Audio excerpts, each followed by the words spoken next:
Biomimetic strategies to re-establish testicular functionality.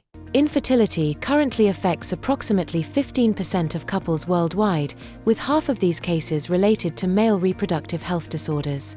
Due to lifestyle changes, increasing paternal age, and environmental factors, an increase in male fertility issues is expected. Through assisted reproduction techniques, such as intracytoplasmic sperm injection, ICSI, or round spermatid injection, ROSI, as well as harnessing the properties of nanoparticles to restore sperm motility and viability, various cases of infertility can be treated. Recently, various biomaterials have been used for 3D cell culture and propagation of testicular cells, although successful establishment of spermatogenesis remains a challenge, with agar-based culture systems showing limited clinical applicability.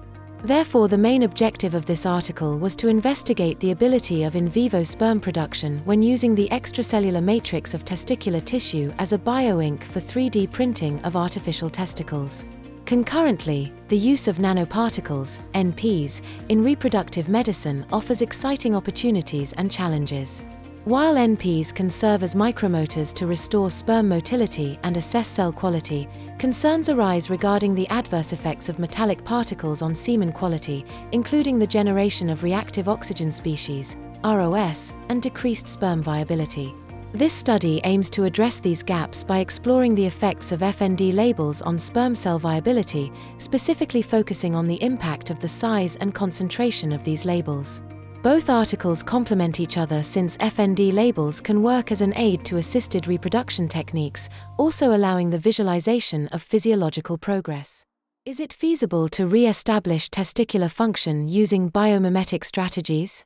The results demonstrated in this article show that decellularization of testicular tissue fragments was successful, efficiently removing cellular impurities while preserving ECM compounds. High cellular viability, colonization, and increased expression of premeiotic markers in testicular cells cultured on TECM-enriched scaffolds confirmed their proliferation. TDECM-derived scaffolds allow the proliferation of sperm stem cells, SSC, and the specific function of the testicular microenvironment. The size of smaller pores led to a significant increase in the density of SSCs over time and led to greater proliferation and differentiation. The survival of SSCs was evaluated using MTT test on 3D printed systems. The use of Fertility cells on hydrogel scaffolds containing ECM improved the interactions between SSCs and somatic cells, and the release of various growth factors in this system had increased the survival and proliferation of cells.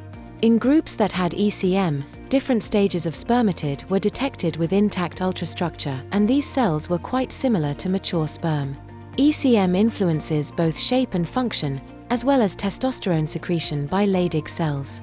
Testosterone secretion in the ECM-enriched group decreased compared to the ECM-free group, and that may be a mechanism by which ECM molecules facilitate the differentiation of SSCs. Regarding the second paper, FNDs were found to adhere to cells without surface modification, making them easily applicable as sperm labels.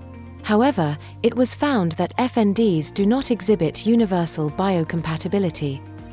An increase in FDN's concentration led to a slight increase in the metabolic activity of uncapacitated spermatozoa.